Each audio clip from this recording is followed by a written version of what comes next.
Welcome to everybody to the track B4, Indigenous and Vernacular Discourses panel at the conference. I'm delighted to be able to chair these four fascinating papers. What I'm going to ask people to do is when they're not presenting to switch off their cameras and mute themselves just to spare bandwidth. All the presentations will have 20 minutes and the questions will take place at the end after all four presentations.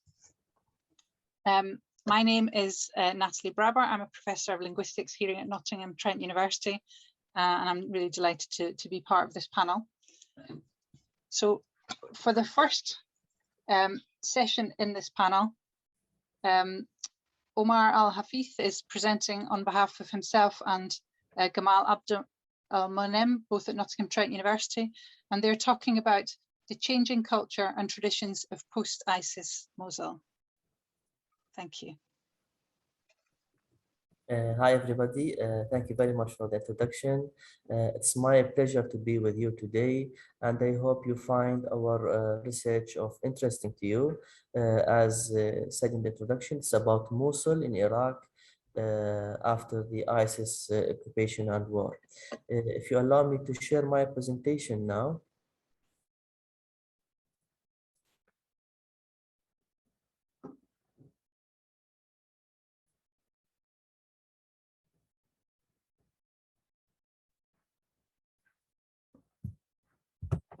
The title of the study, the presentation, is the challenging cultural and traditions of post-ISIS Mosul. As said in the introduction, this study is by myself and Professor Muhammad Gamal Abdul Monem.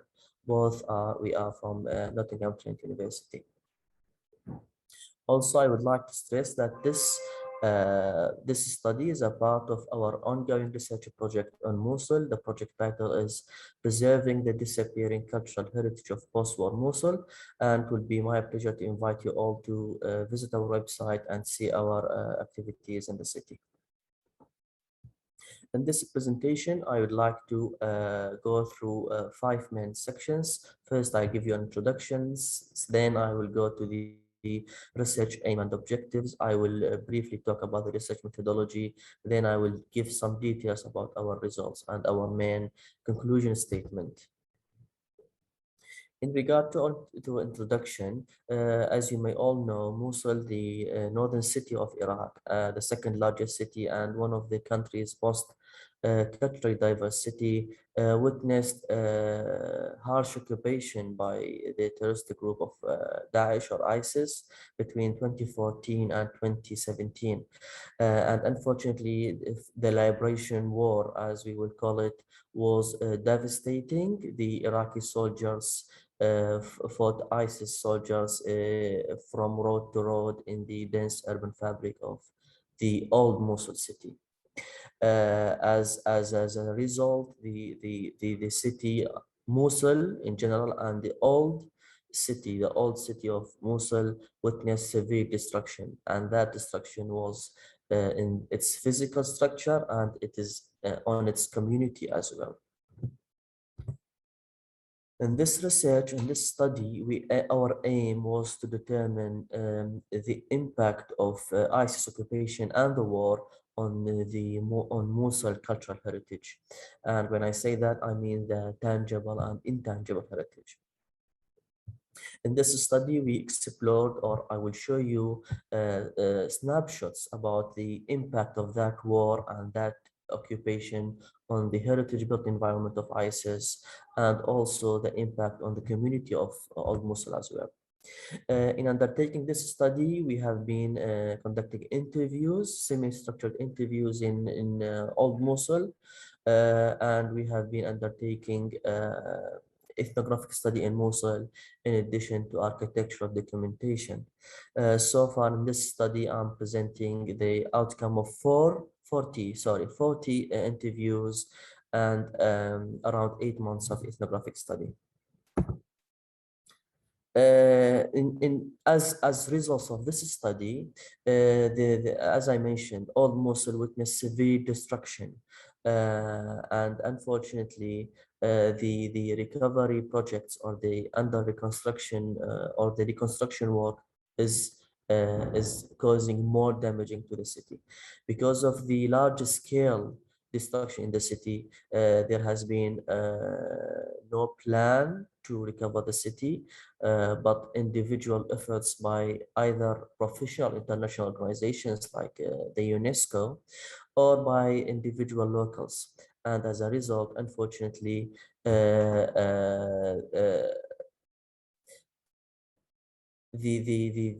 urban fabric of Mosul, the stone-built heritage fabric, has been replaced by concrete reconstruction.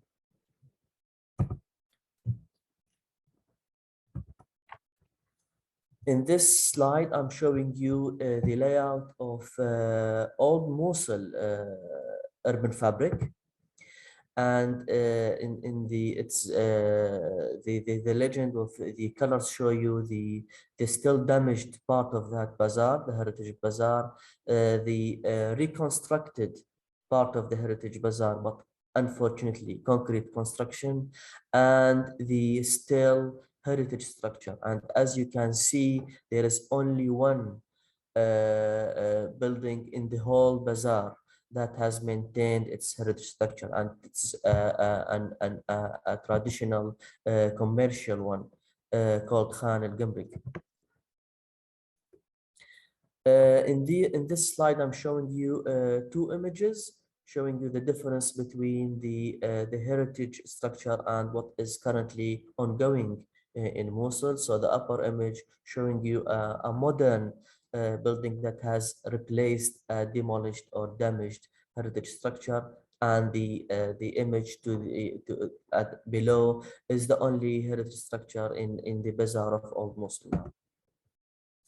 Unfortunately, this destruction in Old Mosul has not affected only, as I mentioned, the heritage structure or the built environment, but the community as well.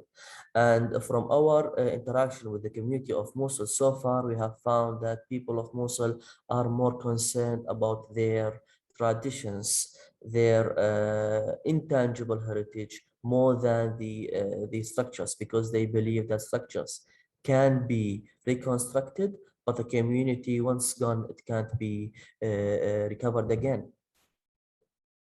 In this presentation, I'd like to focus on two main aspects in the intangible heritage. First, the interaction between the individuals of Mosul local community, and the second aspect is the interaction between the various ethnicities in Old Mosul, and I will focus here on the two religions, Muslims and Christians. So prior to the war, prior to 2014, although it was in decline, but Old Mosul has maintained very strong connections between the individuals in its community. People of Old Mosul describe their neighborhoods as to be like one family. So each neighborhood is a family, although they were not family for sure, but they were helping each other, taking care of each other, and this was one of the dominant features of Muslim community. The second thing is the interaction between the city ethnicities. Muslims and Christians lived there for centuries, and as I will show you, they maintained peaceful living style until the ISIS occupation. In this figure, I'm showing the locations of mosques and churches in Old Mosul. The blue circle shows the mosques, and the red one are churches. As you can see that in all places, churches and mosques are just close to each other. They are neighbors, and Muslims and Christians lived as neighbors in these places. And without having that peaceful and deep interaction strong interactions between them, they wouldn't be able to do so. I'm bringing here some quotations from some of our interviews. So for instance, a Christian lady described their celebration in the religious festivals, saying that we used to share our celebrations. She means Muslim, bring us food and we send them food as well. Our neighbor used to bring us bread and we used to send them this is one of her neighbors, to send her cake. In return, she used to send us biryani, which is one of the traditional food in Old Mosul, sweet and nuts, and they loved us so much. This is a Christian lady describing her Muslim neighbors. Similarly, the same thing is said by a Muslim resident who said that everyone follows his religion, everyone has its own festival. However, you see that Christian congratulates his Muslim neighbor, and the same apply to the Muslim. Unfortunately, this graph now shows you the current status of Old Mosul, focusing on the mosques and churches. You can see that no church in Mosul now anymore. All of them are either destroyed or severely damaged during the war. The majority of mosques have been either damaged or destroyed as well, and we have only limited structures now still available in the city. This figure or this layout shows you the impact of the war on the city. And for sure, when I say that a church destroyed or a mosque destroyed, doesn't mean that only that church or that mosque, but the whole surrounding urban fabric and the whole community surrounding that. Well, while there has been formal efforts by the Iraq government or international organizations to recover the heritage environment, the built environment of Old Mosul, so far as we have seen in our study, there has been no efforts, no planned projects to recover the community of Mosul, but some I would say efforts by the community of Mosul itself. In this image here, I'm trying to show you a celebration, an Islamic celebration in Ramadan last year. And in this celebration, the Muslim people of Mosul have invited the Father Raed Adel, who is the head of the Catholic Church in Mosul. They have invited him to share, to join them in their celebration. And happily, he joined them. However, this doesn't mean that things are going to in the correct path, unfortunately. According to Father Adil, he said to us that Old Mosul has all gone. This is what he believes. There is nothing showing its historic roots. All churches are destroyed, houses are destroyed, people's psychology is smashed, everything has changed.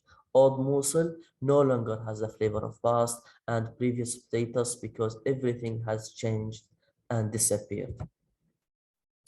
The people who we met in Mosul all confirmed or stressed that the community of Mosul has changed.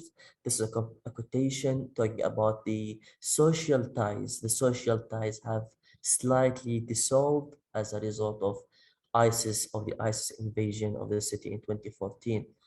All the traditions have disappeared from Mosul, another resident said. And the more striking sentence, I would say, is by a Christian lady who said that she believes that Mosul is not a place for Christians anymore, but only for Muslims. Christians cannot trust living in Mosul anymore.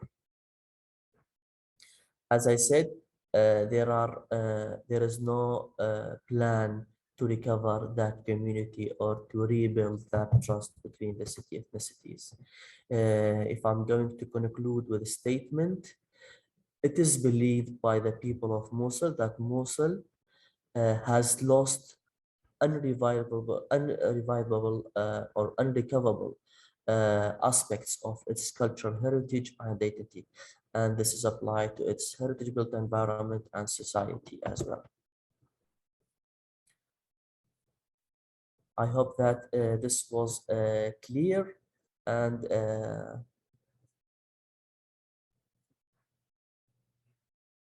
thank you for listening. Thank you, Omar, for a really fascinating paper and excellent timekeeping. We have plenty of time. The the conference programmers have requested that we leave all questions to the end of the panel. Yeah. Do you want me just to start the next paper straight away, or do we give a few people a few minutes comfort break in case they need to quickly plan in before the next session? Whatever you prefer. If you like to follow the procedure, we can leave the Q&A to the end. It's your decision. I think, Natalie, if we continue the papers, and then we'll have plenty of questions at the end of time. Okay. Good time for discussions. That would be great. Okay, we'll do that then. So thanks again to Omar. I would then like to welcome our second speaker of this panel, who is Samia Emil Khoury from the Department of Antiquities in Jordan. And she's going to be talking to us about the use of new technology by the Department of Antiquities of Jordan to protect cultural heritage. Thanks, Samia. A few minutes to share. Again, three minutes before the end, I'll give you a quick warning that you're almost out of time. Can you see my presentation? Yes, we can. Good. So, hello everybody. I would like to thank you all for giving me this opportunity to be part of this conference. My presentation is about the use of new technology by the Department of Antiquities of Jordan to protect cultural heritage. Allow me first to give you some brief information about Jordan. Jordan is a country in the Near East bordered by Syria, Iraq, Palestine, and Saudi Arabia. The capital and largest city in Jordan is Amman, named for the Ammonites who made it their capital in the 13th century BC.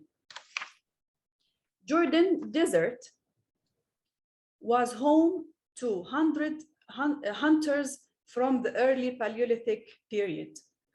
Also, the site of Tlilat al-Ghassoul in the Jordan Valley of a well-built village with painted plaster walls may represent transitional development from Neolithic to Chalcolithic period. Jordan also is rich in its antiquities and archaeological sites that are spread all over the country. It's like an open museum.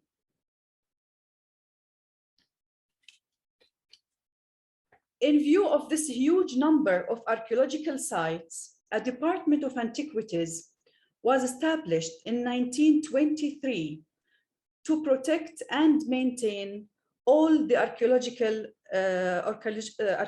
sites. And then the first antiquities law was issued 1934.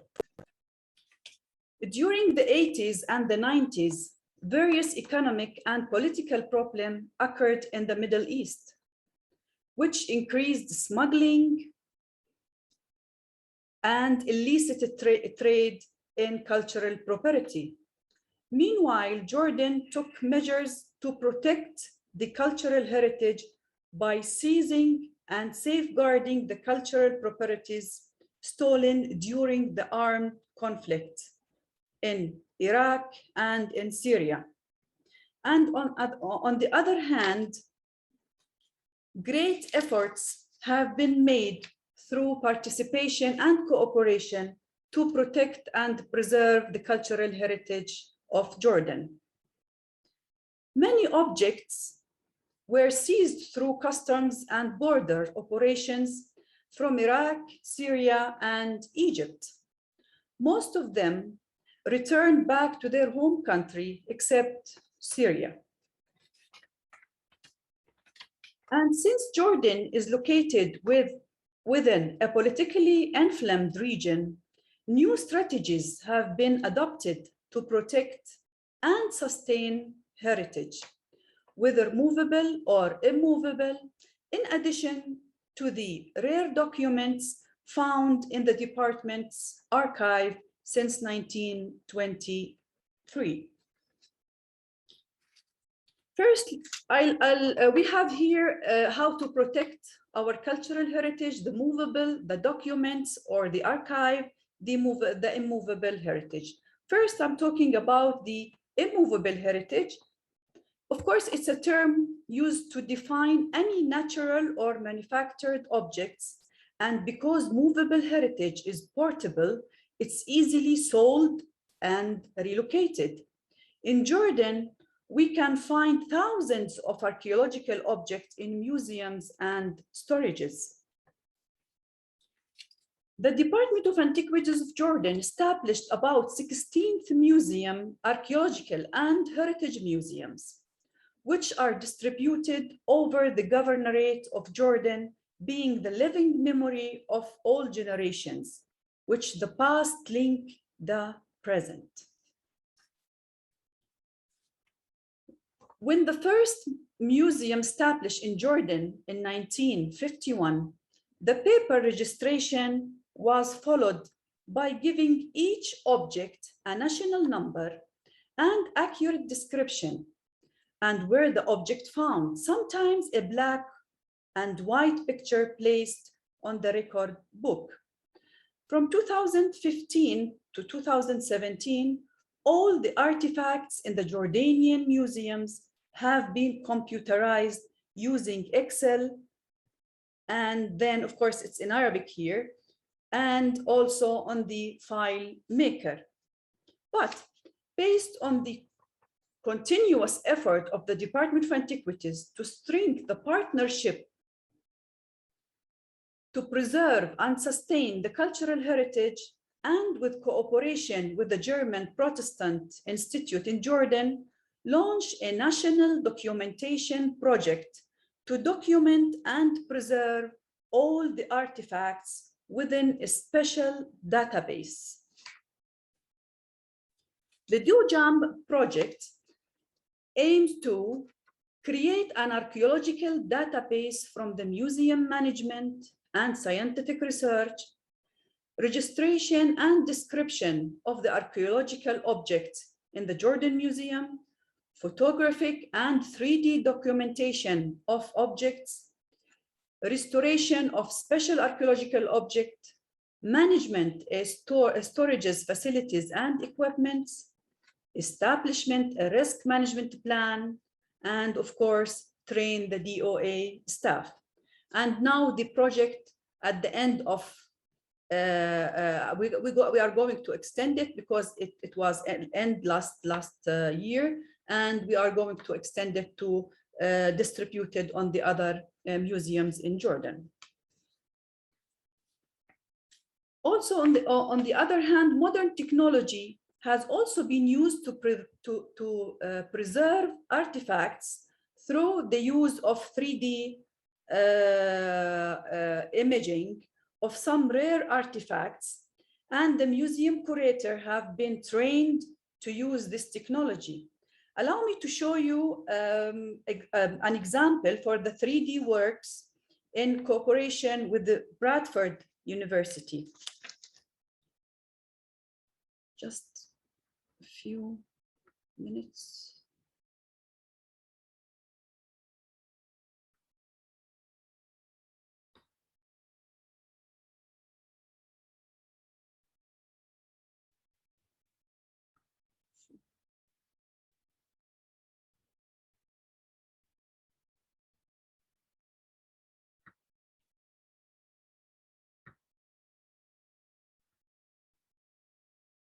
I hope that you can see one of the 3D imaging. Is it clear?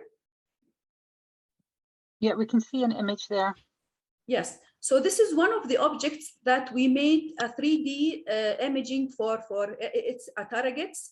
It's the god of fruit and fertility. You can see it at the Jordan Museum, displayed at the Jordan Museum. This is one of the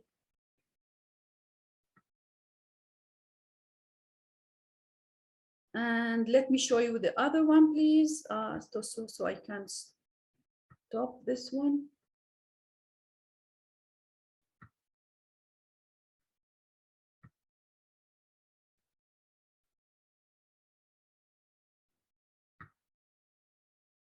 So I think I'm facing a problem. Okay, so let's go back to my presentation.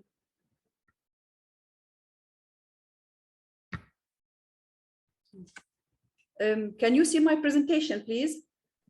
No, I don't think you're sharing your screen at the moment. Ah, this is the new technology. Sorry. Zoom. Share.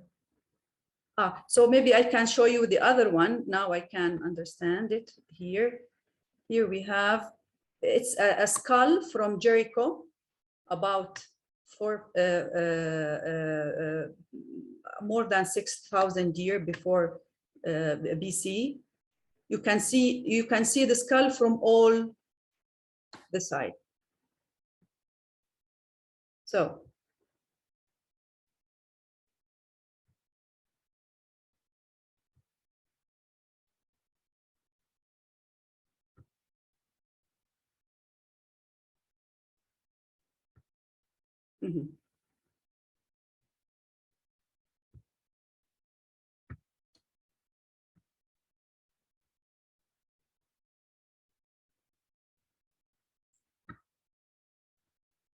this is my presentation now. Let's go back to my presentation.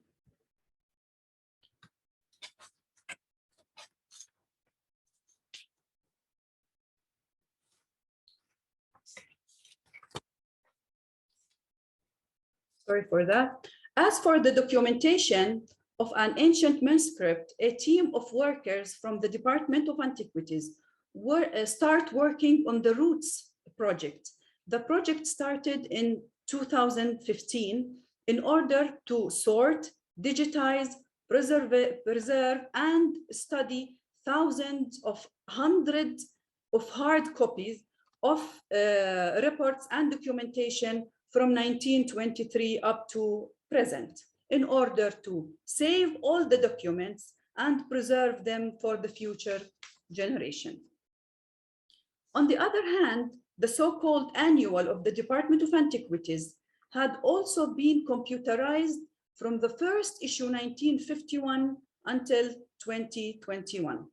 The annual published in Arabic and in English, and it mainly documents findings and archaeological activities and excavations in Jordan.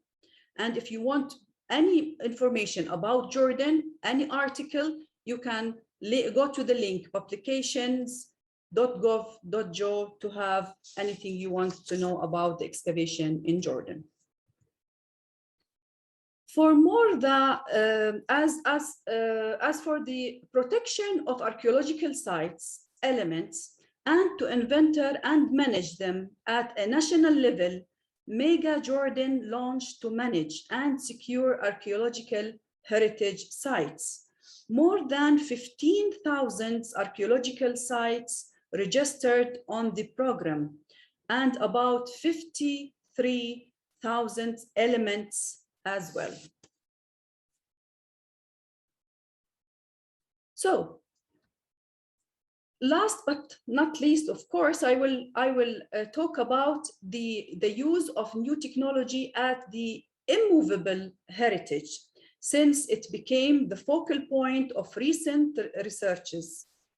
The use of ICT proved to be successful methods of presentation important archaeological sites, such as we have a case study at the the Lion's Winged Temple at Petra, where the American Center of Oriental Research insert a glass showing the visitor the shape of the temple before earthquakes.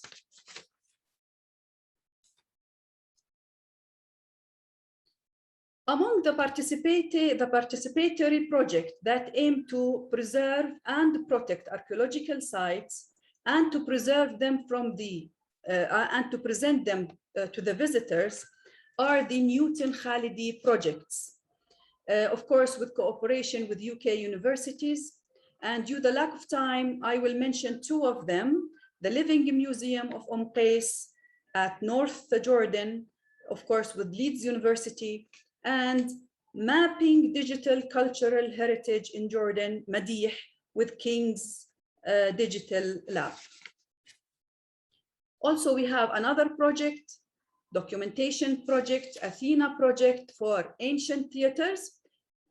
It was between Europe and Arab countries across the Mediterranean in the field of ancient theater development. This project aimed to minimize the progressive decay of the ancient theater and establish an overall strategy for dealing with tangible and intangible aspects. Also, we have EMINA, started 1997, for documenting heritage places and monitoring their condition and changes. Here also we have one of the department case study. It's about the Aqaba Palace, North Jordan. This is one of the archaeological places and very important places. It's an Ottoman building. As you can see, it's they use the 3D for presenting this this castle. This is another one. Of course, as the result of the continuous work and the interest of the Jordanian government in archaeology, sites in line with international standards, 6 have been included on the World Heritage List: Petra, Wadi Ram, Qusayr Amra, the baptism site, Rasas, and recently the city of As-Salt was added. In conclusion, digital technologies are tools that have the power to transform societies. Today, we are facing an important choice, whether to invest in our new tools in a way that ensure that culture contributes to building open, equitable, and inclusive societies for the common good of generations. Of course, because cultural heritage is our identity. Thank you so much.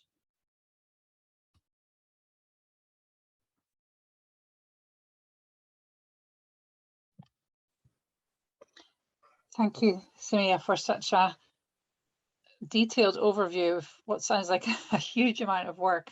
Yeah. Really great to hear about this, and I'm sure there's going to be lots of different questions later on in the discussion about all the very valuable work that's been going on in all the different museums and different places in Jordan and around the world as well. So thank you for that presentation. Thank you so much. Thank you. The third speaker in this session, excuse me, is Wendy Shao from Louisiana Tech University in the United States of America. And the presentation is about entitled Tradition Embodied, Forever Distant, Jiaxiang for Chinese Rural Immigrants. Thank you very much. I look forward to hearing your paper. Hi, everyone. Thank you for the introduction and thank you for having me here. Thank you everyone for joining the panel. Let me share the screen.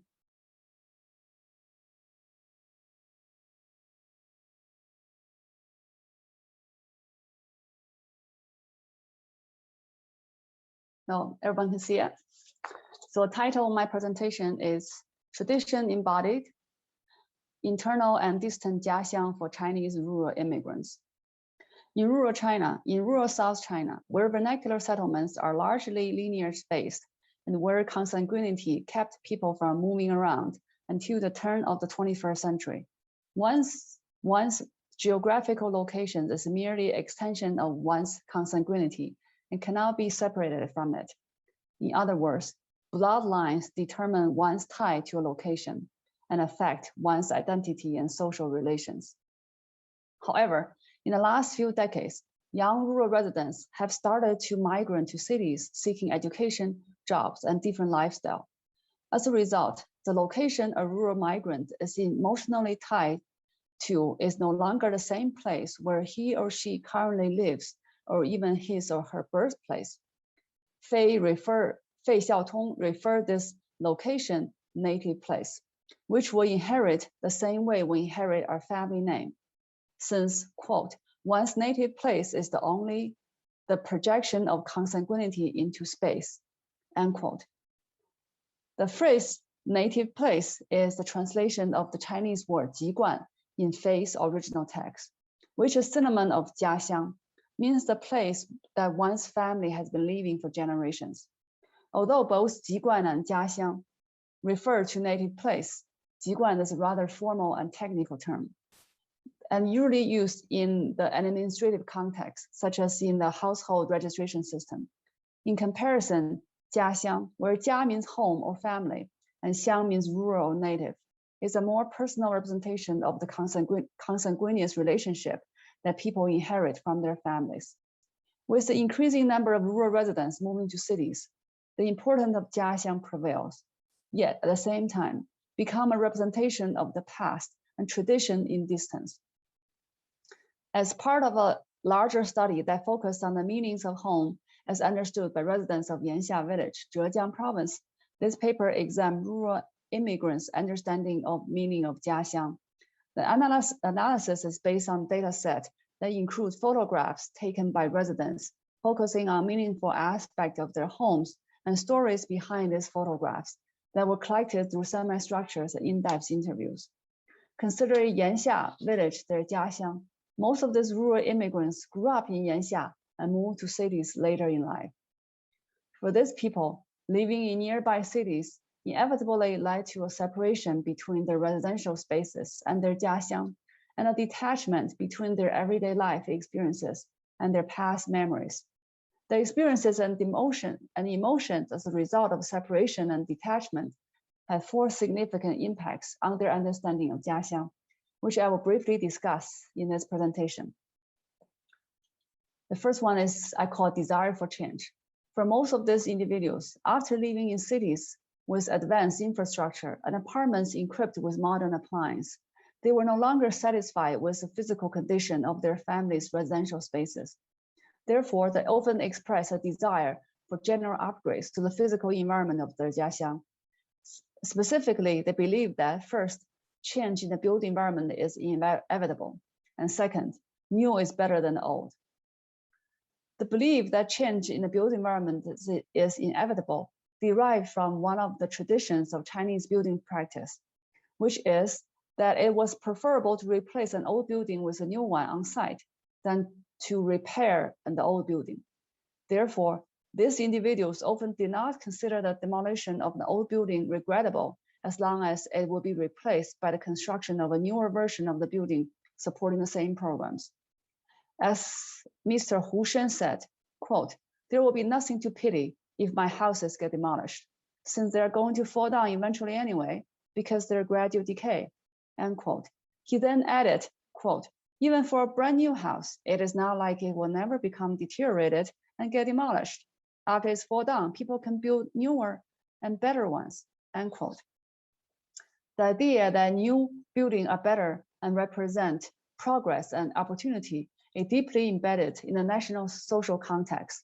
The nationwide movement building a new socialist countryside was launched in 2006 with the underlying idea that modern houses provide a higher quality of living standard and therefore provide a better residential space. Large numbers of residents in rural China have been relocated to newly planned settlements with rows of nearly identical houses. Meanwhile, traditional and vernacular villages have been demolished. This policy also had an impact on Yanxia. When the local government issued the holistic relocation plan in 2008, although the relocation plan received great assistance from local residents who did not move for 6 years, all residents in Yanxia were aware of the destiny future for their homes. The influences from national policy and local practice were evidenced in Ms. Cheng Hang's belief. She said, quote, history has to move forward. Moving forward means old houses become new houses, rural areas become cities, unquote. Second one I call longing to preserve. Although many of these individuals expressed that they expected or preferred certain level of change in the historical built environment of Yanxia, all of them reveal some level of emotional attachment towards certain physical aspect of the houses that they used to live, land ownership, and the vernacular place that sustained their memories and their jiaxiang. In other words, these individuals had a conflicted feeling toward their jiaxiang. For most of them, although they were not against demolition of old houses, they did not want to lose land ownership. The strong desire to preserve land ownership were exemplified in the case of Mr. Hu Shen, who was the sole male descendant of his family. Although Shen was not willing to live in the old courtyard house, he stated that he would keep the house intact as long as he could, because it symbolized an ownership that could be traced back in history. Although Shen expressed little emotional attachment to either his family's old courtyard house or the new style house where he grew up, he took 5 photographs of the old courtyard house from the balcony of the new style house as his understanding of home. This outsider's perspective differed from the photographs taken by his grandmother, who lived in the courtyard house. Shen saw the old house only as a physical entity and valuable property that he could possess in the future, because he strongly believed that, quote, as long as we still own the land, we could always build a newer and better house, end quote. In addition to preserve their ownership to the land, some of these individuals also want to preserve the vernacular place in Yanxia, where daily activities, social interactions, and cultural performances happened. In particular, Ms. Chen Hangs expressed the most pronounced feelings of attachment toward the vernacular place that sustained her childhood memories. This feeling was manifested in the 16 photographs she took that focused on the vernacular place. For example, Han photographs the past and the bridge that connect her parents' house and her grandparents' house. She explained, quote, when I was young, I stayed at my grandparents' house at night and went to school from there. In the morning, it was very dark. It was early so that you could see the stars. Grandma always walked me to the middle of the bridge, end quote. In addition, she added that, quote, there's a special plant that exists only on both sides of the bridge. Children use the seed of this plant to make necklaces, end quote. Then she proudly presented one of the necklaces she made when she was young. Therefore, it was this vivid and repetitive childhood stories that made her deeply attached to the vernacular place, in which feelings, friendships, and memories were settled and preserved. As a way to preserve their land ownership and vernacular place, many residents supported an alternative relocation plan proposed by Ms. Cheng Xiu. The plan required that all of the residents move into one of the second valleys, a piece of land collectively owned by all the residents of Yanxia. This plan not only supported the idea of relocation, but also enabled the residents of Yanxia to continue to live on their own land. Their ancestors had been living for centuries in the vernacular place that they considered jiaxiang. The third one I called romanticize an abstract view of jiaxiang. In addition, these individuals often created romanticized and abstract view of their jiaxiang, which became a mental retreat from their urban lives that can be fast, chaotic, competitive, and full of strangers. Some of them glamorize the historical buildings and vernacular built environments in Yanxia into idealistic image of jiaxiang. Others distill elements of their rural built environment into symbols of tradition or objects of value. As the only person who did not grow up in Yanxia, Ms. Li Ai, a musician playing a traditional Chinese instrument, depicted the most romanticized view of Yanxia. I was fond of roof tiles because, quote, there are fewer roof tiles in large cities, end quote. I like the tamped earth houses because, quote, after all, they're very beautiful, end quote. And they have, quote, a harmonious relationship with the environment, end quote. I wish that the entire historical past could be restored and flanked by buildings like the tamped earth houses, so it could retain its identity compared to cities like Yongkang, which, according to her, quote, just look like another city, end quote. I adore the windows and doors of old courtyard houses that has decorated patterns define the openings because, quote, windows and doors are like the decoration of the soul, unquote, from which beautiful sceneries are framed. Sorry, unquote here. I love the little I love the little vegetable garden next to her grandparents' house, although she laughed at herself for the fact that she could not recognize any of the vegetables in the field and admitted that she would never touch the dirt with her own hands. She considered the vegetable garden, quote, the most perfect representation of rural life. In comparison, Ms. Hu Shen distilled Yanxia into an abstract representation of tradition and vernacular, as well as objects that were taken out of context and defined by their value instead of meaning. Shen was a newly wedded young man who moved into his in-laws' apartment in the city of Yongkang after marriage. This move was unusual because according to the tradition, the wife always moved into her husband's home after marriage. Although Shen seemed to have little emotional attachment to the houses she grew up in, she chose to take his wedding photographs at the place near the old courtyard house owned by his family. As a common practice in wedding photography, the background is usually treated out of focus in order to bring out the newly wedded couple. Therefore, in Shen's wedding photography, which were probably hung inside her new home, the blurry image of the vernacular environment became not only an abstract and symbolic representation of tradition that symbolized his jiaxiang, but also the backdrop of his newly formed home with his wife. In addition, Shen also distilled certain elements of the old courtyard house as abstracted representation of his jiaxiang and objects of value. From the mural on the wall of the courtyard house, for the mural on the wall of the courtyard house, she commented, quote, it will be pity if we have to demolish this courtyard house. The mural on the wall, no one can do it now. As a historic relic, it will be a pity to demolish it, end quote. In this statement, Shen only saw the mural as a historic relic without any meanings or context, and its value was subject to the fact that it could not be reproduced. This attitude greatly contrasted to his grandmother's view toward this mural, which he appreciated as the aesthetic beauty of it and saw it as representations of the family pride and past memories.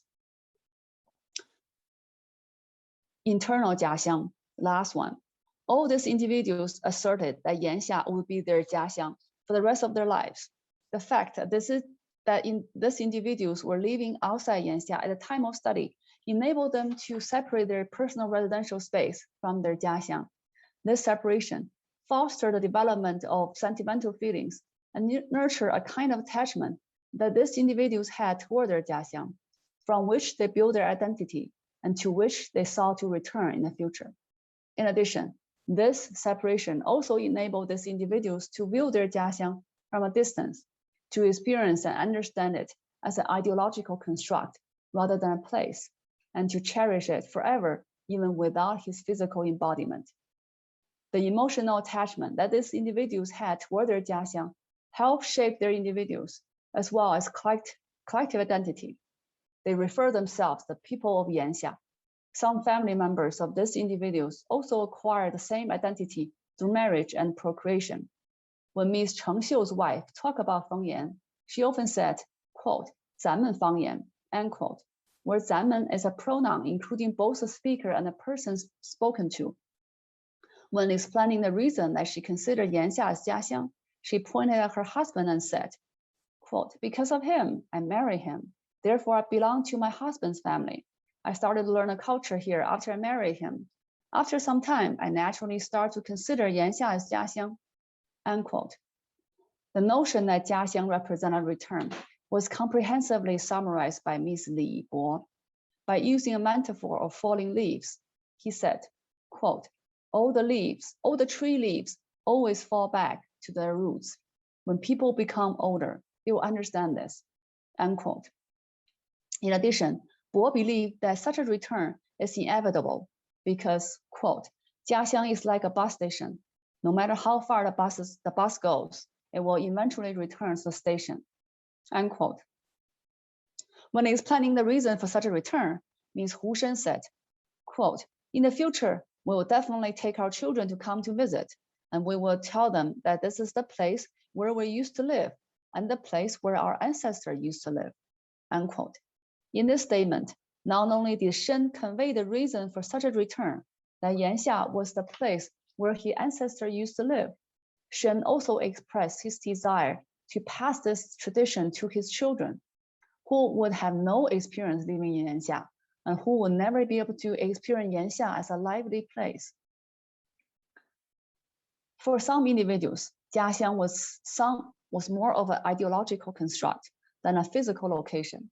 This understanding of Jiaxiang was mostly evident in the cases of Miss Li Bo and Miss Li Ai, a father and his daughter who spent many years living in different parts of China.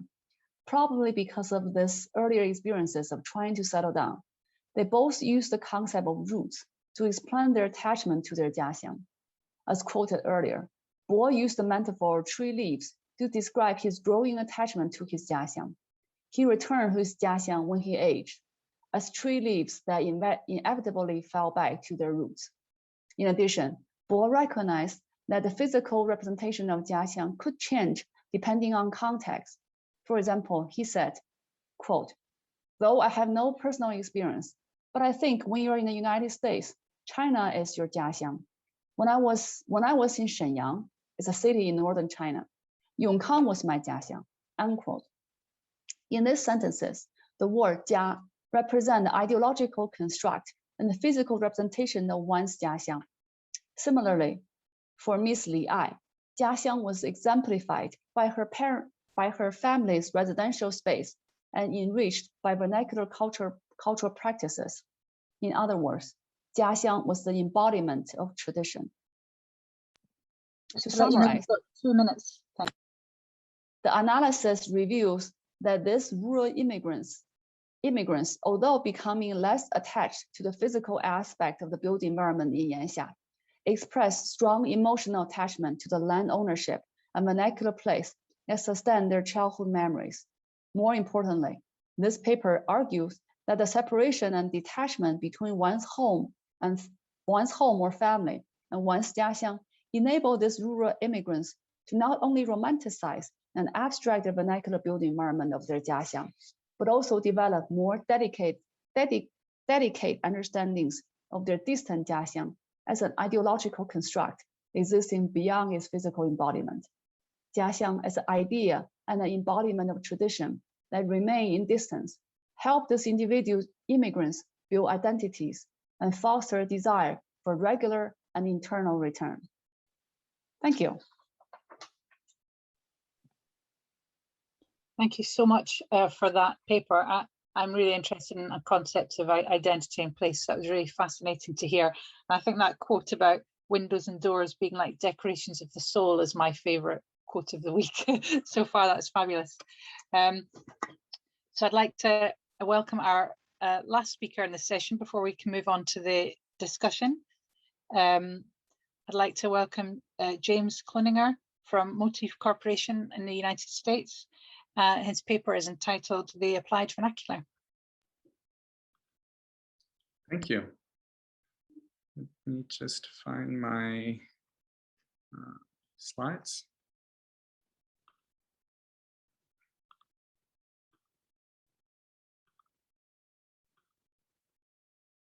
You can all see them? Yes, we can. All right. I'm not an academic, at least not anymore. I'm the CEO of Motif, innovation design consultancy based in Washington, DC. We created Motif to break the status quo and inspire 21st century solutions in a VUCA world. VUCA stands for volatility, uncertainty, complexity, and ambiguity.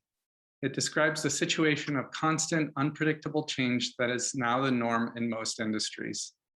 The last 15 months have been a clear demonstration of what VUCA actually looks like on a global scale. This VUCA business environment will continue. I believe change will be the leitmotif of the rest of our lives. And almost everything we do as a species needs to change. To paraphrase Canadian architect Bruce Mao, We're still doing most things as if we own nature and have a never-ending supply of resources. We treat our oceans like a latrine and a pantry. We party like there's no tomorrow. We dispose as if waste is not a problem. We dump problems we cannot solve in places we cannot see. And most of our 20th century solutions created more problems than they ultimately solved. My simple thesis for this presentation is that there are 3 ways design happens: expert design, local design, and local adaptation of expert design. And these apply to both the built environment and organizational management, which is what I'm going to talk about most. Expert design in the built environment is often called architecture or sometimes engineering, and is usually characterized by preconceived concepts, choreographed teams of tradespeople, and linear plans. Expert design in organizational management is often called business administration, and is usually characterized by frameworks, structures, and filing cabinets full of solutions. As was often said about IBM, technology is the answer, but what's the question? Local design in the built environment is usually characterized by traditions, climate responsive methods, local materials, and iterative adaptation. Local design in organizational management is usually characterized by passed down procedures, ledgers, local know-how, and workflows based on relationships and personality instead of organizational structure. One of our first clients years ago was a $500 million a year business started by 2 brothers. Over time, they added more family members and titles that equated to their desired status in the business. However, when we started our engagement, we found that we could not be successful due to a cross matrix of allegiances and actual responsibilities. Even though the COO signed off on purchases because she was good at it and liked it, she did not want to offend her brother-in-law, the actual CFO, who did not deal with accounting. Human efficiencies allowed them to build a strong trust basis, but also prevented them from delegating and developing competencies in their growing team. Local adaptation of expert design in the built environment most often happens around windows, doors, or balconies, as we just saw in the last presentation. Windows, doors, and balconies are some of the most flexible readaptive structures. Local adaptation of expert design in organizational management is usually characterized by sticky notes around computer monitors, secret workflows, and workarounds. In my engagements over the last 20 years, those workarounds most frequently take the form of Excel spreadsheets. In some multinationals, line workers are inundated with consultants like me, asking them how they do their job. And it's much easier for them to just leave out their secret workarounds when they respond. But because of those workarounds are often the reason for the inquiry in the beginning, those elicitation projects fail over and over. Workarounds are considered personal. Trust is required. A little bit about me personally. What was unique about the College of Environmental Design at Berkeley was that the faculty and courses offered both expert and local perspectives. It took me a few semesters to realize that there were 2 distinct worldviews on campus, one led by Stanley Sadowitz and another led by Christopher Alexander. Initially, I gravitated to the Sadowitz camp because they seemed to offer better connections to internships and glamour. But what really characterized my university experience was taking a year off after my freshman year, a leap year, to build a clinic and school in Micronesia. Beginning in the 1960s, 2 Marshall Islands atolls were the site of some of the largest nuclear testing in history and are now uninhabitable and riddled with nuclear leftovers. Runit Island is the site of this half-meter thick, massive concrete dish called the tomb, which encapsulates around 75,000 cubic meters of radioactive debris. The tomb is sitting on a very shallow island, less than 1.5 meters above sea level. As the sea level rises, the tomb becomes more and more compromised. And a big risk is that the tomb cracks open, which it already started to do in 1982, and spreads nuclear debris across the Pacific, destroying the Earth's most abundant underwater wildlife. Then a faraway problem will become everyone's problem. In 1994, while living in the Marshall Islands, I got to know several displaced families. Many of them had severe health complications, which were passed from generation to generation. It was tragic to see children born with life-threatening diseases and live with extreme physical ailments on an island without electricity, running water, or plumbing. Yet this is just one example of dumping problems we cannot solve in places we cannot see, and one easily illustrated by a giant concrete dome. When I came back to Berkeley, I had a conflicted worldview. I loved design, architecture, and everything that went with it. But there were these really big real-world problems that I had encountered, and most of them were not building design problems. I realized, though, that these big problems needed the mind of a designer. Local people in Micronesia and elsewhere were adept at dealing with the symptoms, but usually not the underlying problems. Their interventions were usually too small. They were just solving the symptom and not the cause, and it led to a renewal of the symptom. This was extremely frustrating.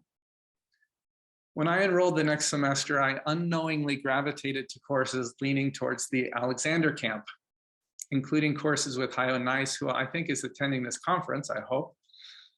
I could go on for ages about how that semester and ones followed changed my path. I next joined the Master of International Studies in Vernacular Architecture program at Oxford Brookes with Paul Oliver. The course that still stands out to me was Anthropology of Shelter with Maurice Mitchell. But after graduating, I eventually started teaching part-time at the University of Hawaii in the Pacific Studies Department, not in architecture at all. However, after one semester, I had to find a higher paying job, student loans, which turned out to be with a small consultancy in Honolulu. On my first day on the job, I boarded a plane for Seoul, South Korea, and what was meant to be a 3-week project turned into 9 years in Asia. I became a management consultant, engaging with clients on all types of challenges from facility management, business process improvement, and enterprise IT implementation. In every role, I became the de facto client advocate or client whisperer.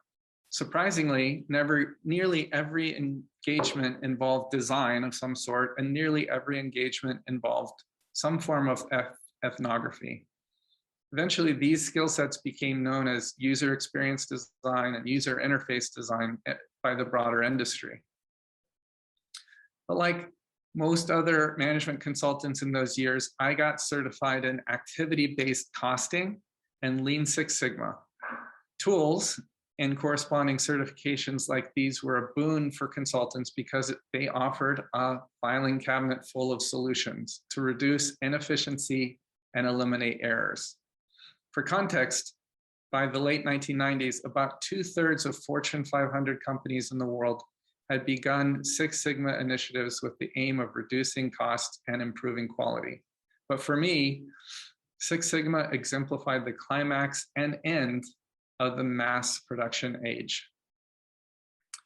In 2001, 17 self-proclaimed independent thinkers got together to write the 68 words of the Agile Manifesto. We are uncovering better ways of developing software by doing it and helping others do it. Through this work, we have come to value individuals and interactions over processes and tools, working software over comprehensive documentation, customer collaboration over contract negotiation, and responding to change over following a plan. In its simplicity, the manifesto protests many of the outcomes from a century of mass production and claims a better way of designing, free from intense focus on efficiency and reduced defects. In the last line of their values, they state, responding to change over following a plan. One of the members noted that a linear sequential project management, often called waterfall, literally ruined software development profession. Waterfall project management made it so people were viewed as resources, i.e. human resources, rather than valuable participants. With so much planning done up front in the waterfall, developers became mere cogs in the wheel. In another corollary with the built environment, linear approaches work really well when you know exactly what you want to build from the beginning. But software development, like construction, really should be an invention process. And software developers need to constantly go back and forth across different steps. They're not really sequential.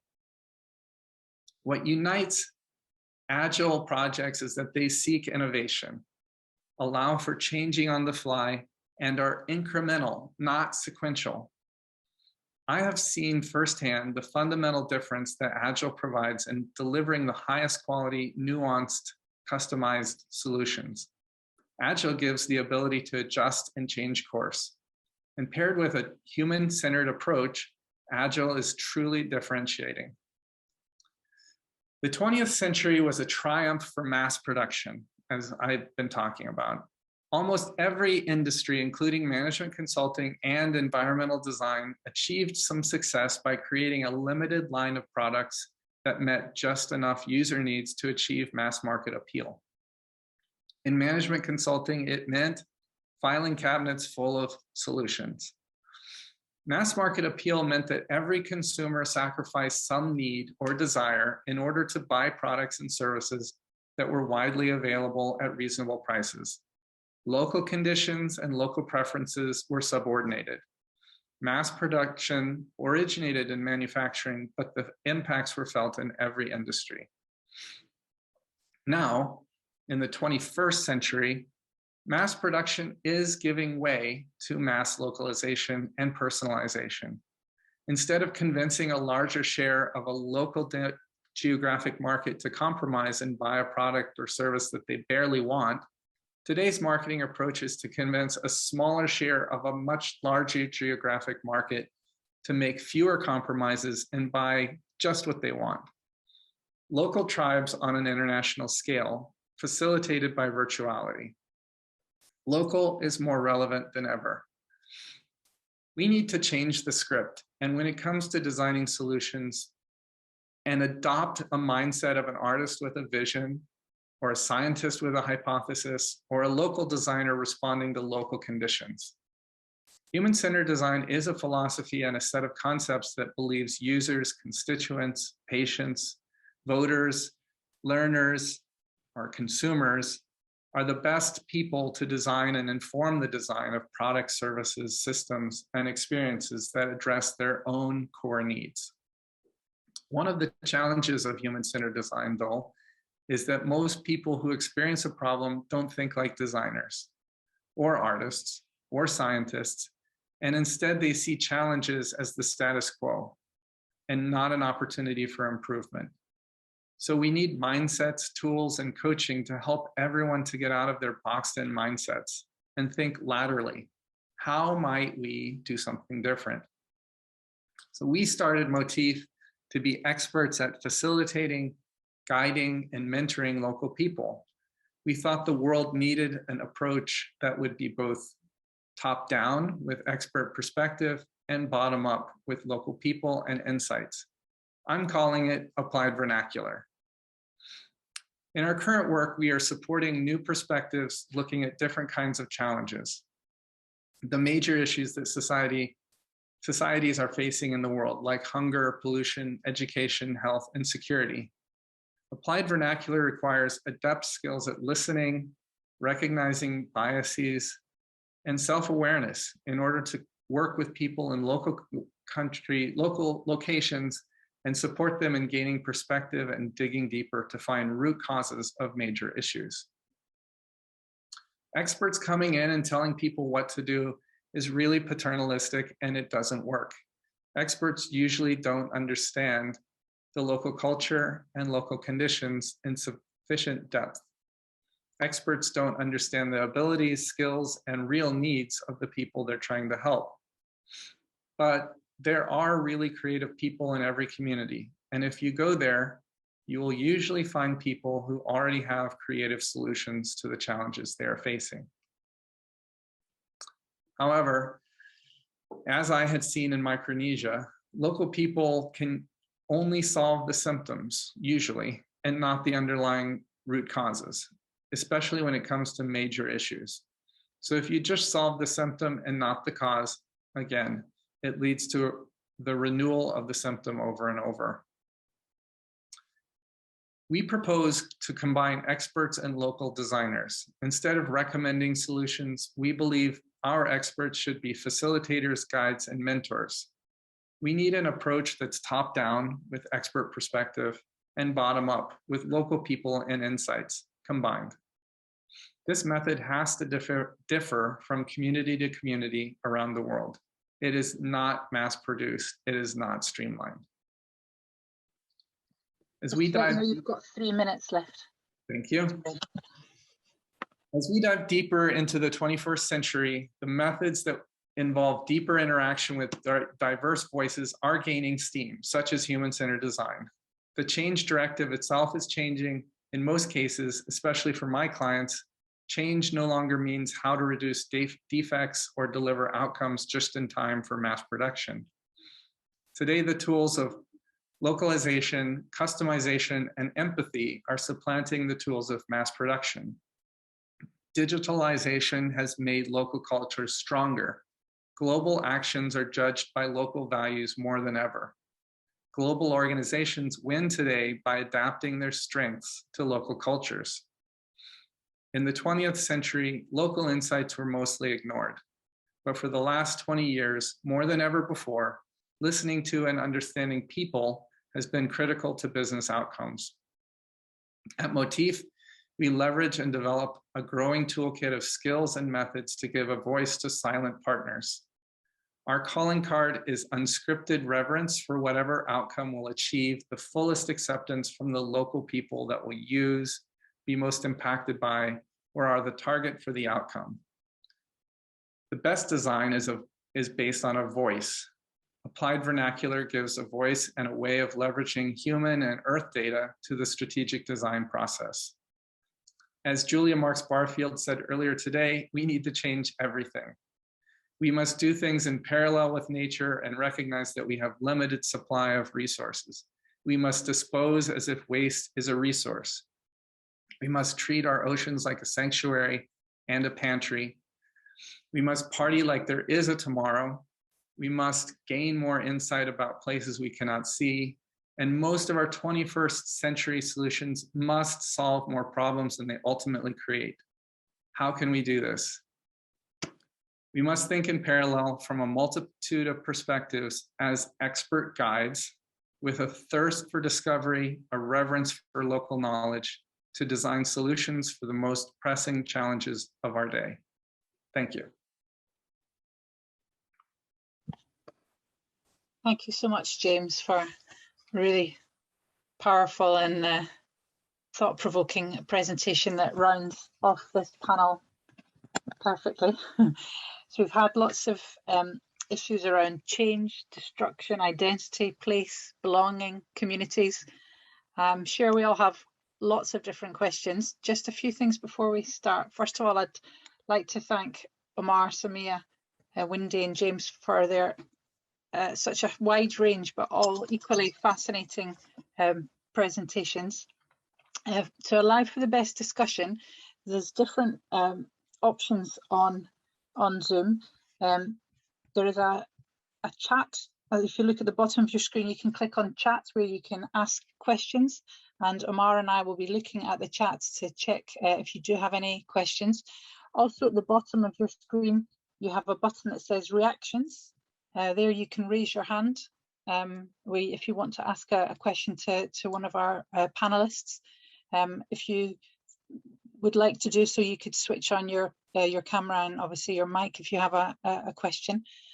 I'm sure there's lots of different questions from all these very different papers.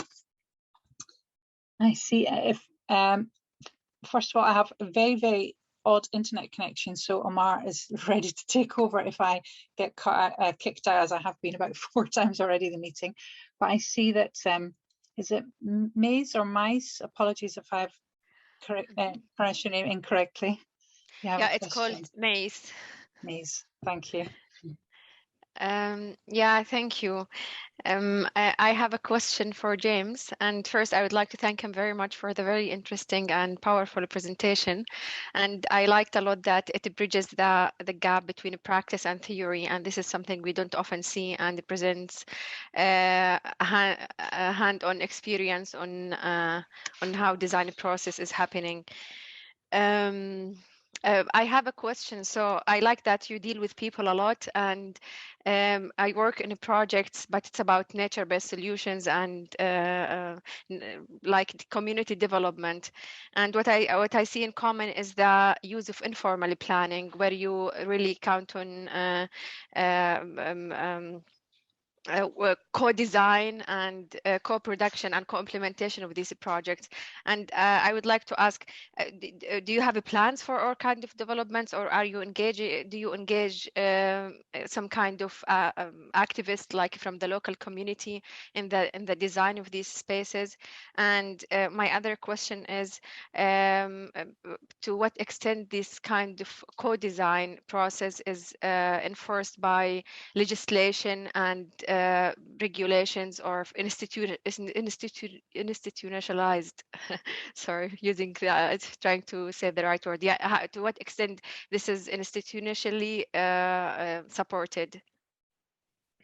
Great question. And to clarify, we often are brought into a project where our client, it might be a government institution or it might be a commercial business, they really think they have what they want to do. We want to fix this building or create a new website. And what we do in the beginning is dive into their users or constituents or whoever that they're trying to reach and talk to them extensively, like I think you understand. And many times what they think they wanted is not what we end up developing. And sometimes, for example, we have a project in a city here in the US where they thought they wanted a website that would kind of promote behavior change campaign, and then some booths at local fairs.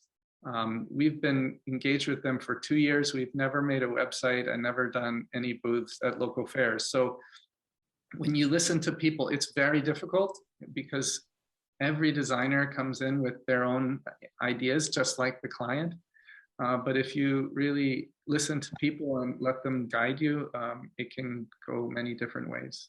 Mm-hmm. And my question about guiding people and listening to them. So how you engage people in the co-design, because from my experience, it's really difficult to engage people, whether it's mistrust between the authority and the local community, or they're not interested. They feel there are representatives and this is your job to deliver the product.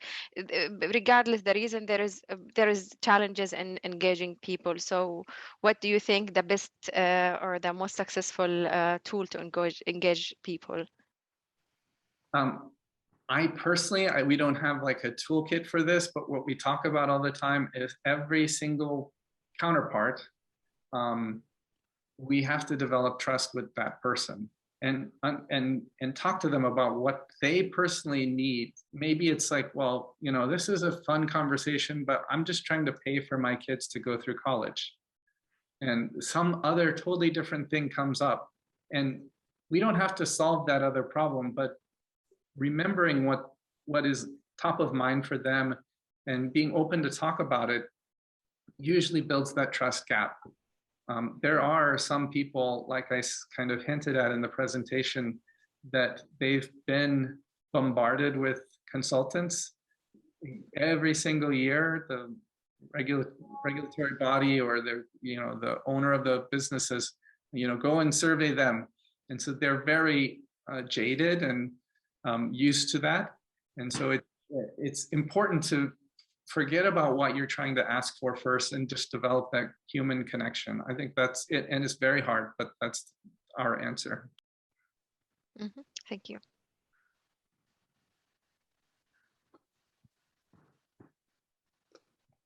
Do we have any other questions at the moment? Gamal, I see that you've raised your hand. Yes, thanks, Nathalie. And sorry, I should be a co-author with Omar, so I can respond to question. But that's my question to Samia Houri, because I think you have shown an incredible range of projects using digital technology in Jordan. So my question is that a general strategy that has been planned for a long time, or it was driven by specific projects one after another?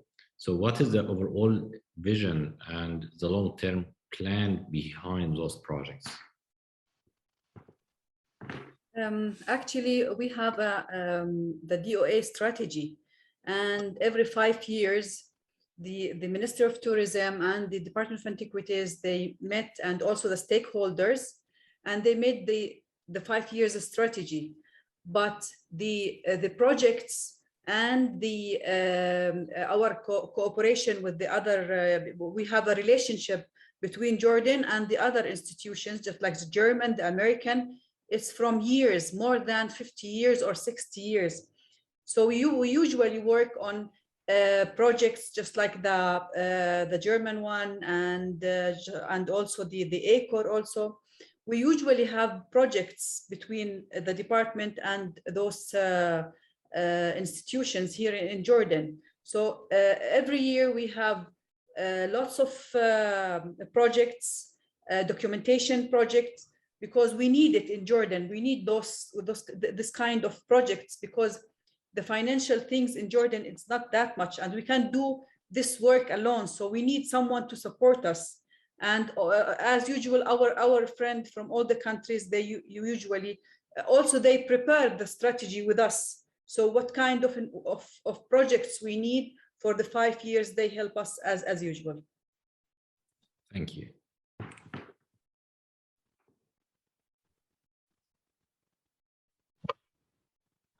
I was wondering if I've seen that Maze has another question. I was going to ask a quick question, but I won't monopolize this chair. I'll let you ask. Oh, thank you very much. I have a question to Samia as well. So I would like to ask about the produced 3D animations of these sites, about the cost, the rough cost. Are they expensive? Is it expensive to produce these animations? And are there trainings for local graphic designers or architects to produce these films, animation films, or are they outsourced? Actually, as I told Dr. Jamal, all the projects and the animation and the 3D, it's a cooperation with the other institution. Regarding the sites, we have a team from the Department of Antiquities. The department trained them to do this work within lots of projects, just like Athena or many projects. They came from the Italy, from UK, and they trained our employees in Jordan how to use this technology, and they use it after that. But it is not that expensive if we are using our employees. But if you want to hire someone else, or do it by in a professional way from another company or something, I think it is very expensive. But all the projects that I displayed today at my presentation, it's done by the DOA staff, and we are very proud of them, because you know, when you train them, they have been fruitful for us, for the department. Yeah. But unfortunately, the payment or the salaries for those employees, it's very low. So when they learn something else, they usually look for another opportunity at the United Arab Emirates or Saudi. So they left the department and they go to work out of Jordan. Thank you. Thanks very much for that question. I've got a question for both Amar and Wendy. I'll see how it goes if there's other people wanting to ask questions. I'll start with if Wendy, if that's okay. It's kind of a two-pronged question, if that's okay. I'm really interested in this concept of people leaving places and coming back, and yeah, I've looked in my work previously, sort of belonging to places as well. And the question I had is, firstly, from the people who still live in the place, do they see the people who've left as still belonging there? Because I understand that you say that people who leave still see that as their Zhao Shang, but do the people who still live there also treat them as still belonging, or do they see them as outsiders? And then from the other point of view, you talk often about, you talked about people, eventual thing to be to return back to their place of origin. Do they return, or is it kind of a dream where people talk about that they will return, but they don't actually return? Oh, you're still on mute.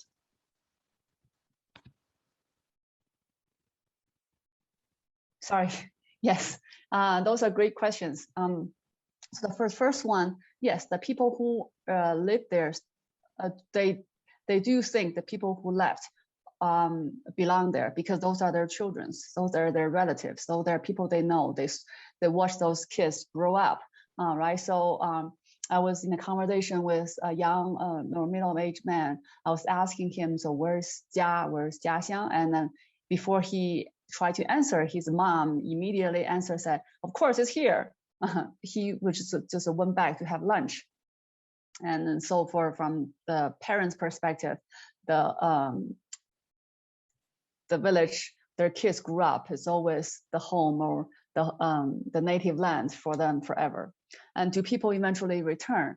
Yes. If not, because well, many of them return when they're aged, and also many of them, I can't, of course, not every single one. Like I left China. I don't think. Well, I can't say now, but I think I'm going to live in the United States for a long time. I'm not sure. Maybe when I retire, I will go back, but I don't know. So there, of course, there are exceptions, but many people, even if they don't go back when they age, they choose to bury in the place they grew up or they are from. Like, for example, my grandfather, he left his home. He died 20 years ago. So if he is alive, he's probably over 100 years old. He left his hometown, I think, when he was in his 20s or something. So he chose to bury back to his village, in his village, after he passed away. And that's actually, he chose to die there, but it's just too hard to transport him. My parents and his siblings tried, but it's too difficult to transport a very sick person back home in the cars for many hours. So they tried, it failed, and then they eventually sent him to hospital instead of going back. And even literally, they put him in the car, tried to go back, and then in the middle of the journey, they decided to turn around and send him to hospital in Beijing. But after he passed away, they went back, made a journey. All his kids went back and bury him there next to my grandmother, who died when my father was very young. So I think that's, of course, there's always exception, but I think in general, many people do choose to return either when they age or sometime after they die. Thank you very much. That's really interesting to know. I see that James has raised his hand as well. Yeah, I had a question following on to Wendy also. In Korea and Japan, where I lived, just the same, and the Korean New Year, Lunar New Year, everybody goes back to their hometown, even if they never lived there. Mm-hmm. And the other thing is, it's much smaller than China, so this might not be true, but I was curious. Everybody says, I'm the Li of X place. So, there's only, 35 last names in Korea, so you can say, I'm a Li, or I'm a Kim, or I'm a Zhang, but you say I'm a Li of Anyang, or I'm a Li of Yosu. Does that happen in China as well? Well, Chinese has too many last names, and also the last name is very spread out. So they don't express. We don't usually say that. This is similar to Italy, right? Their last name is the village, but in China they just say they're from certain village. They don't say I am the Cheng, like the family I study, the village. I study, most people, our last name is Cheng, but they don't say I'm the Cheng from this village. They say I'm from there. I'm from Yanxia. And then sometimes the village, the name after a certain name. So they'll say I am Cheng village. I am, but they don't have the same expression as what you observe in Japan and Korea. I think it's all to do with, like, the last name of Cheng, for example, is everywhere in China. So they just use a village name as their identity to identify who they are instead of the last name or plus a village name. If that makes sense. It does make sense. I have one follow-up. Are you doing similar research in the US? Because I think we have the same, not the same, but a similar dynamic where, you know, I grew up in a small town. I think of that small town as, you know, where I might get buried. But I live in Washington, DC now. I haven't yet. My work has been largely focused in China so far. I have a little bit of work done in the US. My research focus is in general just how urbanization and globalization affect the meaning of place, affect the vernacular building environment, how people understand the culture, how local identity in conflict with globalization.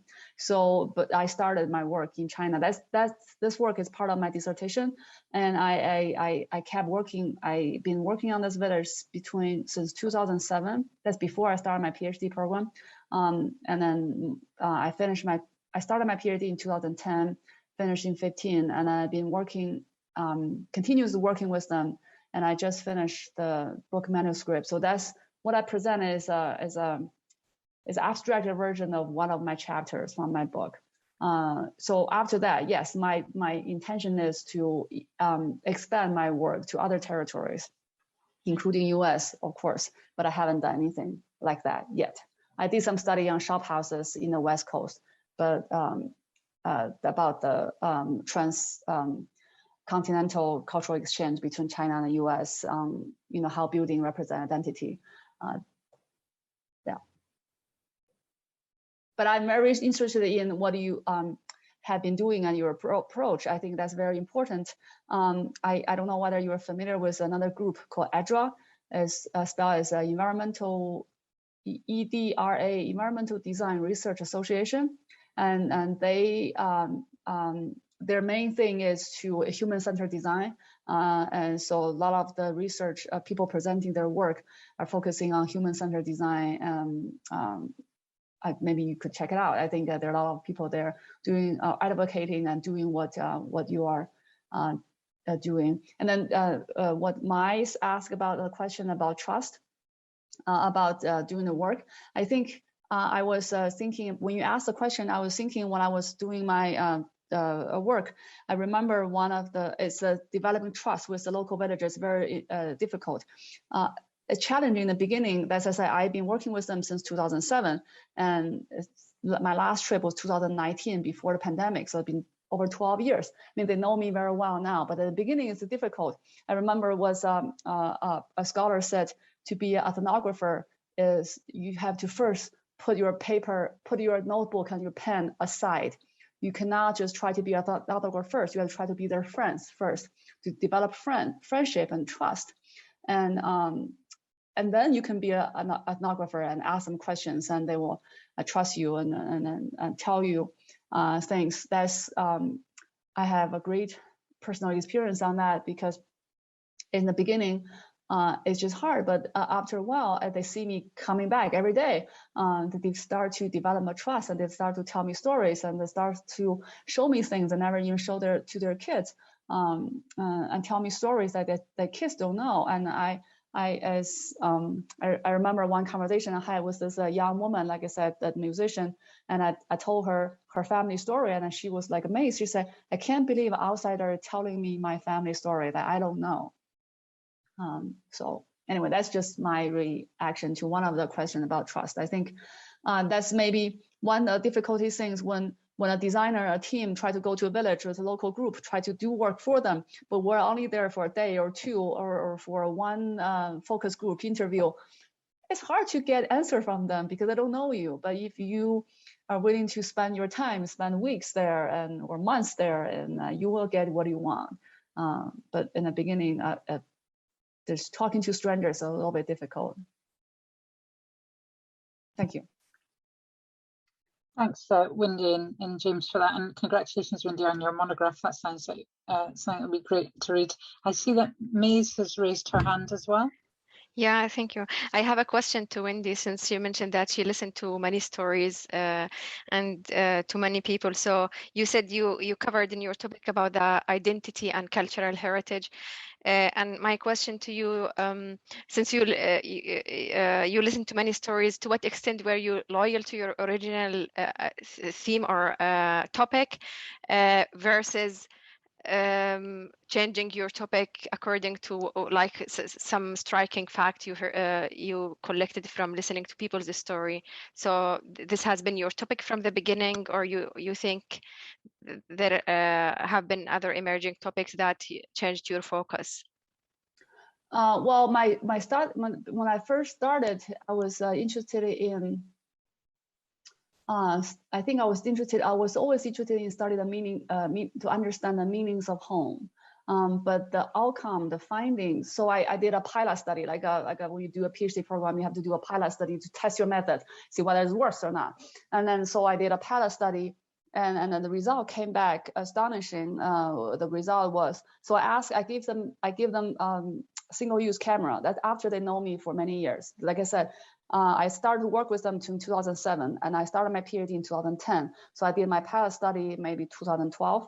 So they already know me many years, and I give them cameras and ask them to take photographs of meaningful aspects of their home.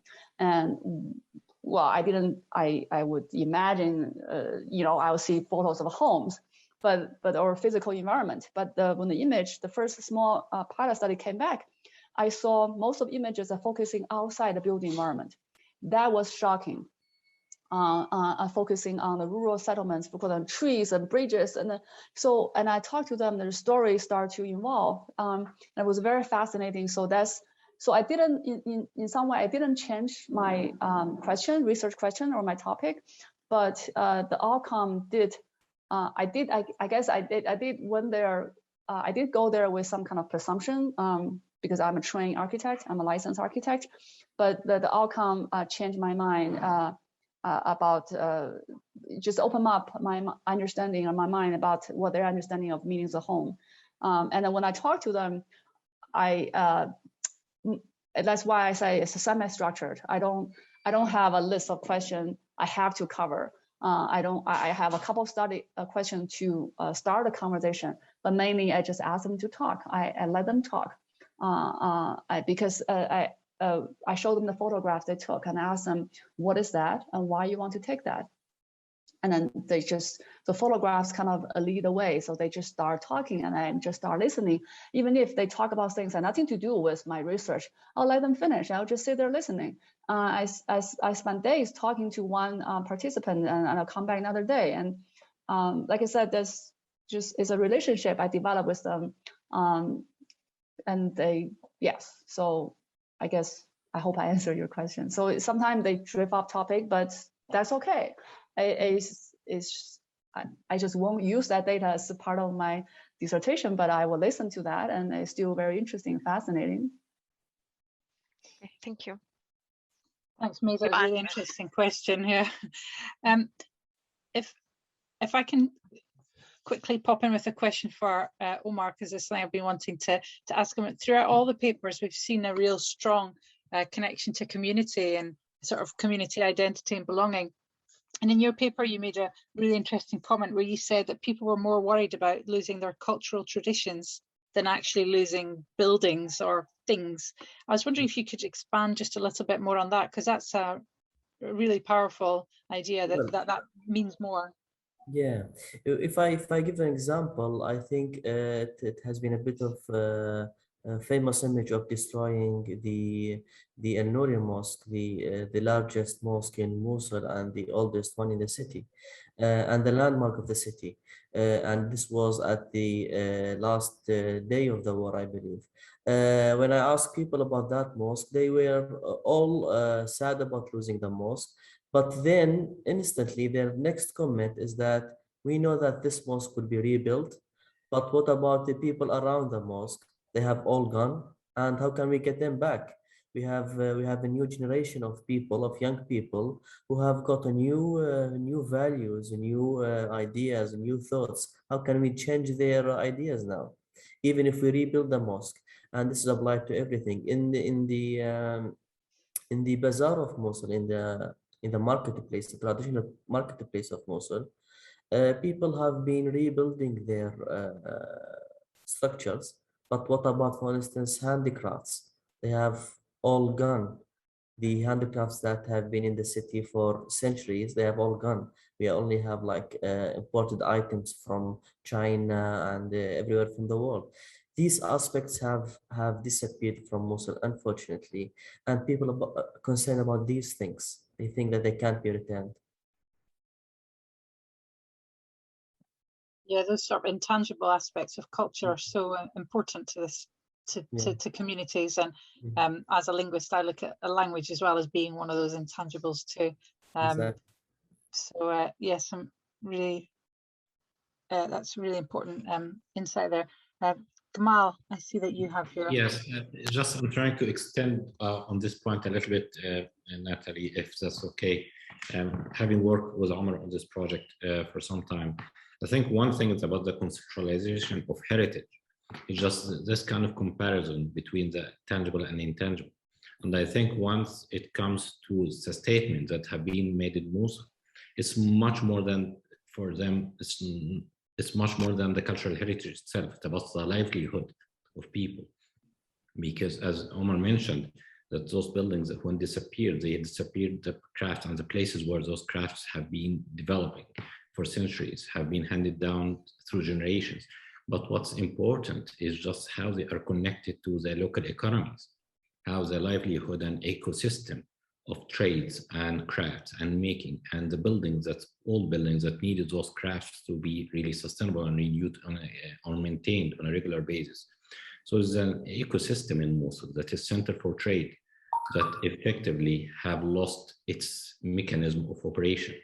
And I think this perhaps for the life of local communities matter for them. So the cultural heritage for them is just how it's connected to everyday life and how the loss of many communities or thousands of peoples who no longer will be living there anymore have really changed the character of the whole city and the culture within that society. Thank you. Yeah, thanks, Kamal. I think that's a really important theme that seems to come through all of the four presentations, this idea of change and the sort of the destructive effects that change can have, and how communities feel that this affects them and how they move forward into the future while trying to sort of reclaim or own their identity as well. We have a little bit time left if there's any questions, or if there's any sort of general issues that people want to discuss, as well as being able to still ask questions of the panelists as well. Or if the speakers would like to ask other speakers. Yeah, please do. Maze, I see you raised your hand. Oh, sorry. Maze and then, and then James. Okay. Yeah, thank you. Since there is enough time, so I can maybe ask more questions. I have a question to Samia. So most of the animations you did are for World Heritage Sites, and they are according to UNESCO defined as World Heritage Sites. So what about, is there a local criteria to selecting heritage site that could be included in these programs? Actually, not all of them are World Heritage. We have some places, but I didn't display it on my presentation. And I don't know if you heard about the salt, which added recently to the World Heritage Monuments. So we have animation or 3D for some places in Jordan. We have Jerash, we have Amra, we have Qais. It is not World Heritage, So if it depends on the project, if they are going to work on some place to another maybe, and we are dreaming to have to use this technology to all the archaeological sites in Jordan. But as I told you, we have more than 15,000 archaeological sites in Jordan. So we usually do the animation or the new technology for the most important site, especially the one that they have lots of visitors, just like Jerash also. Mm-hmm. So hopefully that we can do to use the technology to other places in Jordan. Maybe we are going to add in future. Maybe we are studying to add Jerash to the World Heritage, but it depends on the criteria how they are going to, because Jerash it's mixed between the ancient city and the new city. That's why maybe it's not going to be one of the world monument sites in Jordan, but we have to look forward to other places, of course. Thank you. Thanks. James, I think you wanted to say something. Yeah, my question's from Omar. It's almost the same question as Mace asked me before. Like, how did you develop trust with the people in Mosul? And maybe you have a personal connection there, or just curious. I'm originally from Mosul, so Mosul is my home city, and this has helped me a lot.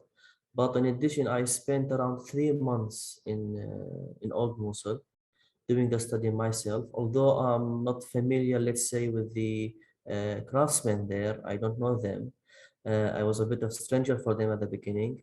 But then, as other scholars said, after a while they began to trust me, and were happy to offer me whatever they have got. Even some of them, some of the craftsmen spent hours making pieces of copper for me, like tensiles and this stuff. So it is the matter of time. Also, we have been undertaking the research in collaboration with the local researchers in Mosul. So it's not just us from the UK.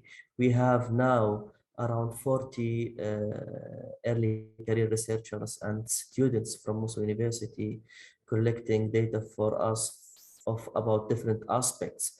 And when you have this local team there, it helped us to get more deeper into the city and to interact with the people of Mosul. Sounds like you drank a lot of tea. You can say yes. I think tea is essential to all ethnographic and study with peoples. You have to drink as much tea as is offered to you.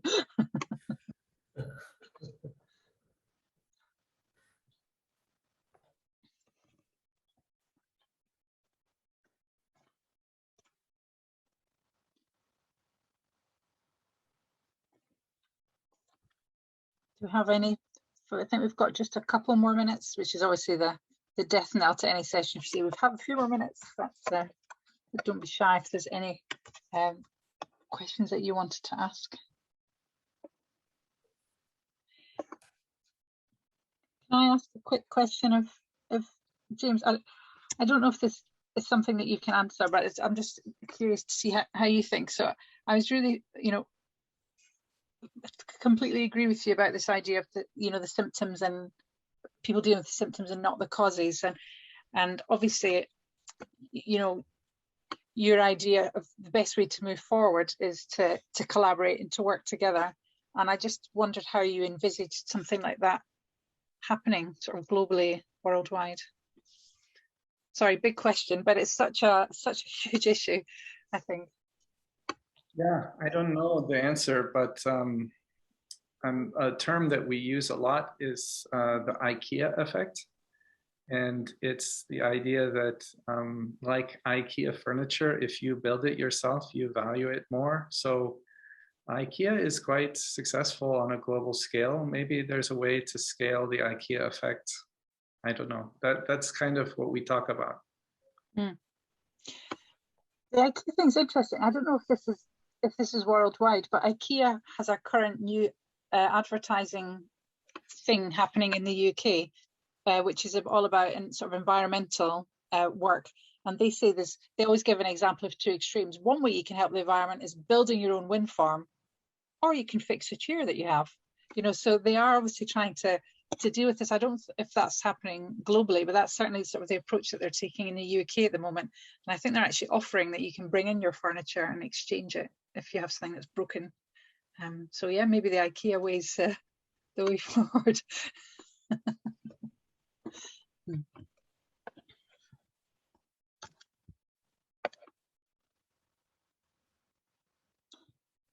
Okay, I think we have, I mean, I don't know, we're probably all in completely different time zones. So for some of us, it might be morning, afternoon, night. But I don't know what the time zones are where you are. It's almost 6 p.m. here in the UK. Oh, so I think we've probably reached, unless somebody has any last minute things you want to ask, I would just like to finish off by thanking so much our panelists, Mar and Gamal and Simon, James and Wendy, for really giving us so much to think about, and also, you know, after today, things to bear in mind, and some really fascinating papers. And I'd also like to thank the rest of the people who've come along to the session and asked questions and engaged, and I'm sure it's given all of us plenty food for thought. I've been asked as also to remind you of what's coming next, and next thing at, well, in 7 minutes, so 6 o'clock UK time, there's a virtual walking tour of Nottingham for those of you who aren't here. It's a real pity that we're all so far apart, and although it's fabulous that we can connect online, I do miss seeing people, but it's been very nice to you may wish to look at it, Natalie, yourself. Sorry? You may wish to take part and watch Nottingham virtually. Yes, I maybe see my own house passing by because I am actually based in Nottingham. But I just really like to thank everybody for participating today, and again the panelists for their really great presentations. I really enjoyed it, and enjoy the remainder of the conference as well. And these are all being recorded. Thank you, Natalie, so much. Thank you. Thank you. Thanks, Natalie. Thank you. Bye-bye. Thank you. Bye. Bye.